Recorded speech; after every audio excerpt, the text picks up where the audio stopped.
ઈર્ષ્યા નહીં અને દુશ્મનના દુઃખમાં રાજી નહીં.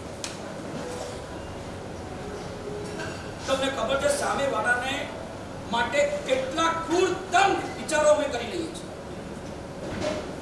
ઈર્ષ્યા છે ને મીણબત્તી જેવી છે, મીણબત્તી જેવી.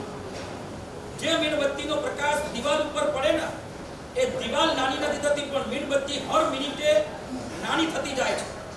તમારા ઈર્ષ્યાનો ભોગ અગર કોઈ પણ વ્યક્તિ બને તો એ વ્યક્તિના પ્રભાવમાં કઈ ફરક નથી પડતો, એ વ્યક્તિ નાની નથી થતો, પણ તમે એના માટે ઈર્ષ્યા કરીને મીણબત્તીની જે પોતાની જાતને નાની નાની નાની નાની નાની કરતા જાઓ છો.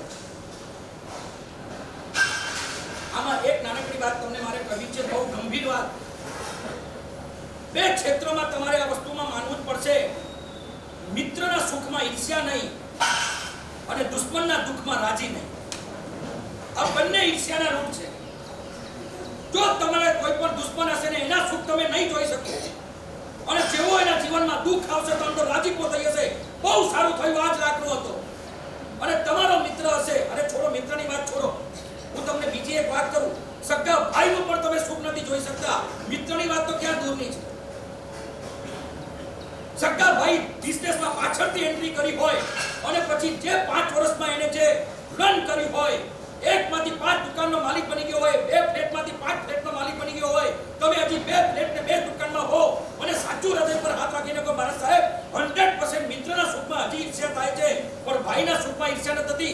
એમ જ બોલું છું ભગવાનને કે ભગવાન મારા કરતા ચડિયા તો મારા ભાઈને આપજો. આવી માનસિકતા ખાટલામાં બેઠેલા કોની એક મને કોઈ મર્દનો બચ્ચો મળશે કે સાહેબ મારા ભાઈ માટે હું સુખ માંગુ છું. આટલા નીચે ઉતરી ગયા આપણે ભાઈ માટે પણ નહીં.